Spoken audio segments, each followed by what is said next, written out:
નમસ્કાર વિદ્યાર્થી મિત્રો, આજે આપણે ત્રિકોણમિતિ પ્રતિવિધેયનો બીજો વિડિયો લેક્ચર છે એ જોવાનો છે. એમાં આપણે સ્ટાર્ટ કરશું આપણે ઉદાહરણ 2 થી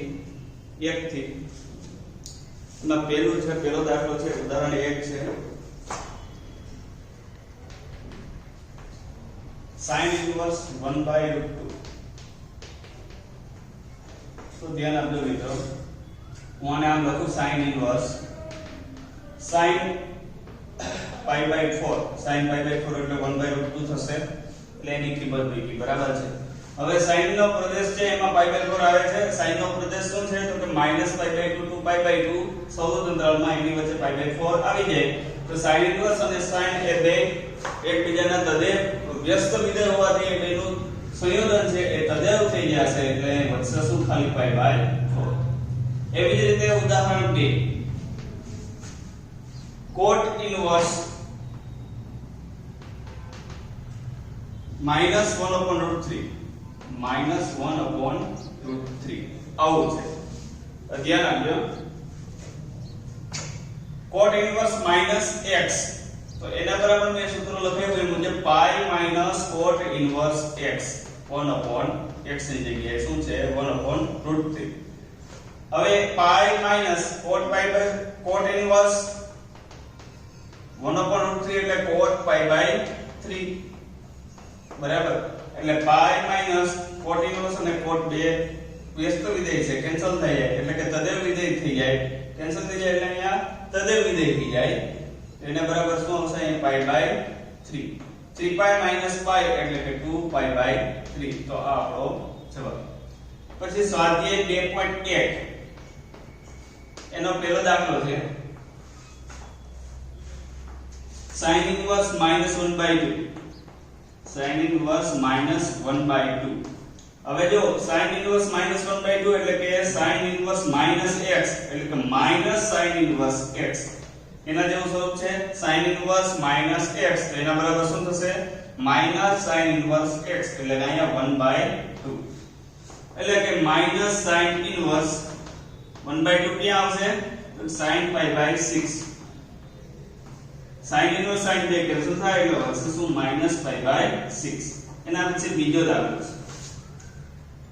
cos inverse √3/2 cos inverse √3/2 એટલે cos inverse cos √pi/6 થશે. cos pi/6 નું મૂલ્ય શું થાય તો √3/2 બરાબર. cos inverse cos બે કેન્સલ થાય વધશે શું pi/6. એના પછી ત્રીજો દાખલો છે cosec inverse 2 cosec inverse ત્રીજો દાખલો 2. તો આના બરાબર શું આવશે તો કે cosec inverse ના cosec inverse રાખો. 2 ની જગ્યાએ આપણે શું લખશું તો કે cosec pi/6 બરાબર. cosec inverse બે કેન્સલ થાય કારણ કે pi/6 એ cosec ના પ્રદેશમાં હોવો જોઈએ બરાબર. તો એની આવશ્યક શરત છે આ. તો એના બરાબર આવશે pi/6. ચોથો દાખલો છે tan inverse -√3 tan inverse -√3 એટલે કે -x tan inverse -x એટલે tan inverse x x ની જગ્યાએ એટલે અહીંયા આપણી પાસે શું છે √3. હવે tan inverse માઈનસ ના માઈનસ tan inverse √3 ક્યાં આવશે તો કે જો sin pi/3 sorry tan pi/3 pi/3 એ 10 ના પ્રદેશમાં છે એટલે tan inverse tan બે કેન્સલ થશે pi/3. પાંચમો છે cos inverse -1/2 cos inverse -1/2 cos inverse -x એટલે શું આવશે pi cos inverse x x એટલે 1/2 એટલે કે pi cos inverse 1/2 નું મૂલ્ય cos માં cos pi/3 બરાબર. cos inverse cos બે કેન્સલ pi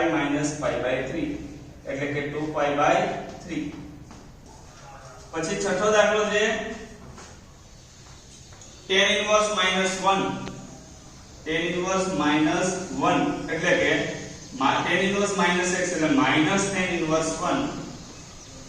माइनस सीधा बाहर निकले जो आ cos cot के sec होय cos cot के sec होय तो माइनस बाहर न निकले पाई माइनस પછી જે કંઈ હોય કે tan inverse cot inverse x sec inverse x અથવા તો cos inverse x થાય બરાબર એટલે minus tan inverse tan pi by 4 બરાબર એટલે કે માઈનસ tan inverse tan બે કેન્સલ એટલે pi by 4 સાતમો એમાં જો શું છે sec inverse 2 by root 3 sec inverse 2 by root 3 એના બરાબર શું આવશે sec inverse sec 2 by root 3 નું મૂલ્ય અહીંયા sec માં મૂલ્ય શું થશે 2 by root 3 નું તો કે ભાઈ pi by 6 બરાબર cos pi by 6 એટલે root 3 by 2 અને અહીંયા sec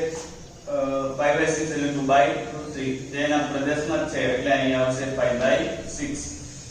આઠમો દાખલો cot inverse root 3 cot inverse root 3 એટલે કે cot inverse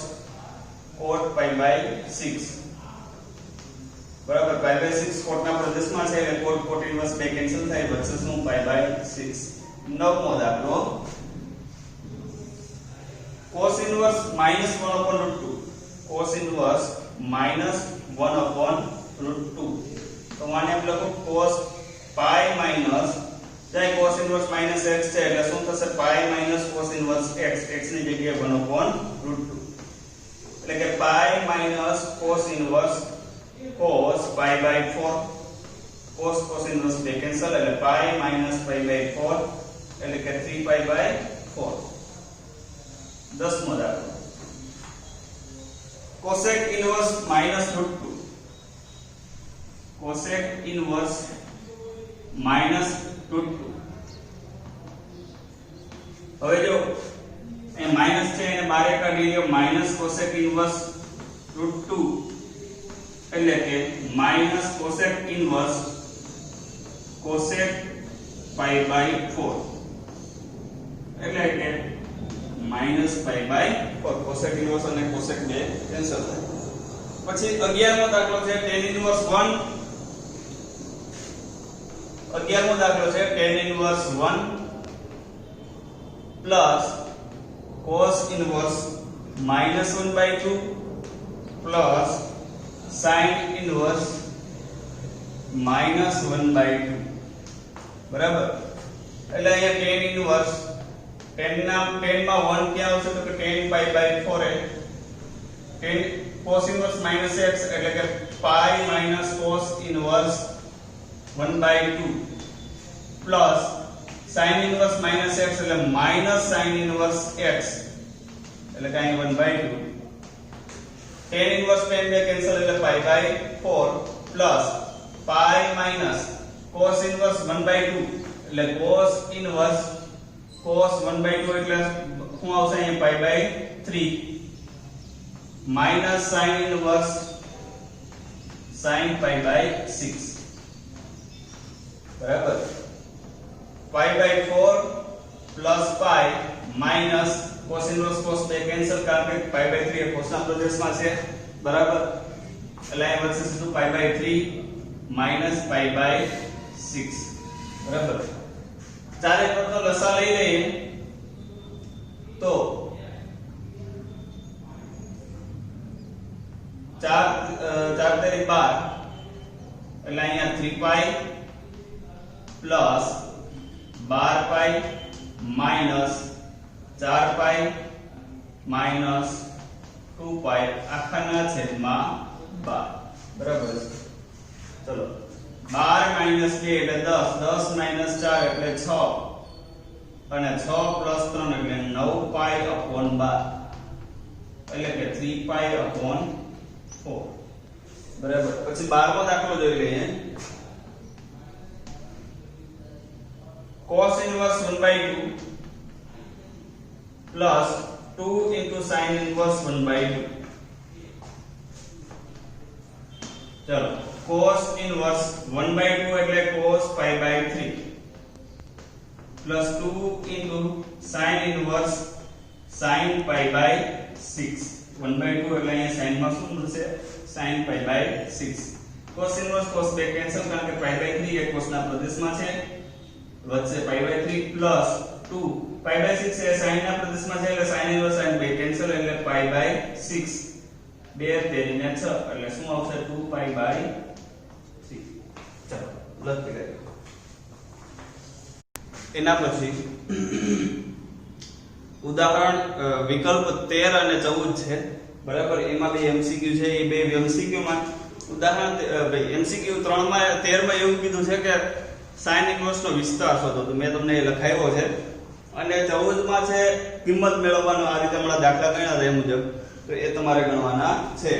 એના પછી હું થોડા સૂત્રો લખાવું એ તમારે યાદ રાખવાના છે sin ઇન્વર્સ 1/x બરાબર cosec inverse x કે જ્યારે x belongs to r minus -1 to 1 આ પહેલું સૂત્ર બીજું cos inverse 1/x is equal to sec inverse 1/sec inverse x ક્યારે x એ sec ના પ્રદેશમાં હોવો sec inverse ના પ્રદેશમાં હોવો જોઈએ બરાબર એવી જ રીતે ત્રીજું છે tan inverse 1/x is equal to cot inverse x જ્યારે x છે એ ધન હોવો જોઈએ ધન વાસ્તવિક સંખ્યા બરાબર આ ત્રણ સૂત્રો પૂરા થયા એના પછી સરવાળા માટેના ત્રિકોણમિતિ પ્રતિનિધિત્વના સરવાળા માટેના સૂત્રો છે એ જેને આપ્યો sin inverse x plus cos inverse x બરાબર π/2 કે જ્યાં x belongs to -1 to 1 એટલે કે sin inverse અને cos inverse ના પ્રદેશમાં હોવા જોઈએ પછી tan inverse x plus cot inverse x is equal to π/2 પણ જ્યાં x belongs to -1 to tan inverse અને cot inverse ના પ્રદેશમાં હોવા જોઈએ અને પાછું અહીંયા જે મૂલ્ય છે એનું એક મૂલ્ય અહીંયા હોવું જોઈએ બધાયમાં એક લાગુ પડશે ત્રીજું sec inverse x plus cosec inverse x is equal to π/2 પણ ક્યારે x belongs to r minus -1 to 1 બરાબર એટલે ત્રણ આ સૂત્રો એના પછી tan inverse x plus tan inverse y બરાબર સૂત્ર થશે tan inverse x plus y છેદમાં 1 minus xy પણ ક્યારે x અને y નો ગુણાકાર 1 કરતા નાનો હોવો જોઈએ બીજું સૂત્ર છે જો tan inverse x minus tan inverse y બરાબર tan inverse x minus y ના છેદમાં 1 plus xy બરાબર ત્યાં કઈ શરત આપણે લખવાની નથી આ સૂત્ર 2 બરાબર એના પછી ત્રિકોણમિતિ વિધેયો એકમાંથી બીજું સ્વરૂપ લેવા માટેના સૂત્રો છે tan inverse માંથી આપણે sin inverse અને cos inverse માં મેળવવાના સૂત્રો છે એ જોઈ લઈએ 2 tan inverse x બરાબર sin માં ફેરવો sin inverse માં તો sin inverse 2x ના છેદમાં 1 plus x સ્ક્વેર બીજું છે 2 tan inverse x બરાબર cos inverse 1 minus x square ના છેદમાં 1 plus x સ્ક્વેર ત્રીજું છે 2 tan inverse x બરાબર tan inverse 2x ના છેદમાં 1 minus x સ્ક્વેર તો મિત્રો આ બધા સૂત્રો છે એ વ્યવસ્થિત સમજી અને ભાગાકાર કરી લેજો એના પછી આપણે એના આધારિત